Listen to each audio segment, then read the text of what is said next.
ഇതേപോലൊരു തൈര് കറി ഉണ്ടെങ്കിലുണ്ടല്ലോ, കണ്ണും പൂട്ടി എത്ര വേണമെങ്കിലും ചോറുണ്ണാട്ടാ. അതിനായിട്ട് ഇതാ 2-3 വെണ്ടക്കായ നമുക്ക് ആവശ്യമുണ്ട്. അതിങ്ങനെ കുനുകുനാന്ന് തന്നെ കട്ട് ചെയ്യണം. പിന്നെ ഒരു 3-4 പച്ചമുളക് ഒന്ന് കീറി വെക്കണം കേട്ടോ.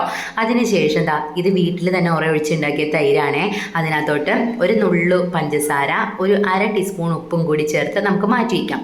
പിന്നെ കുറച്ച് വെളിച്ചെണ്ണ ഒഴിച്ച് അനിഞ്ഞു വെച്ചിരിക്കുന്ന നമ്മുടെ വെണ്ടക്കായും ഒരു നുള്ളു മഞ്ഞൾപ്പൊടിയും പിന്നെ പച്ചമുളകും ചേർത്ത് നല്ല പോലെ ഒന്ന് വറുത്തെടുക്കണേ.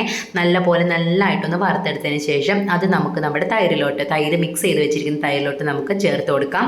പിന്നെ വറവിട്ട് കൊടുക്കലാണ് ഉലുവ, കടുക്, വറ്റൽമുളക്, കറിവേപ്പില എല്ലാം കൂടി പൊട്ടിച്ചതിന് ശേഷം ഇത് നമ്മുടെ തൈര് മിക്സിലോട്ട് അങ്ങോട്ട് ചേർത്ത് കൊടുക്കാം. ഇതാ നമ്മുടെ ഐറ്റം ഇവിടെ റെഡി ആയിട്ടുണ്ട് കേട്ടോ. നല്ല സൂപ്പർ ടേസ്റ്റാണ്. വെറുതെ പറയല്ല, ഒരു മീൻ പൊരിച്ചതും ഒരു പപ്പടം ഉണ്ടെങ്കിൽ നല്ല സുഭിക്ഷമായിട്ട് തന്നെ ഭക്ഷണം കഴിക്കാം കേട്ടോ. അപ്പോൾ ഇതുപോലെ ഒന്ന് ട്രൈ ചെയ്ത് നോക്കിയിട്ട് അഭിപ്രായം പറയൂ കേട്ടോ. ടാറ്റാ.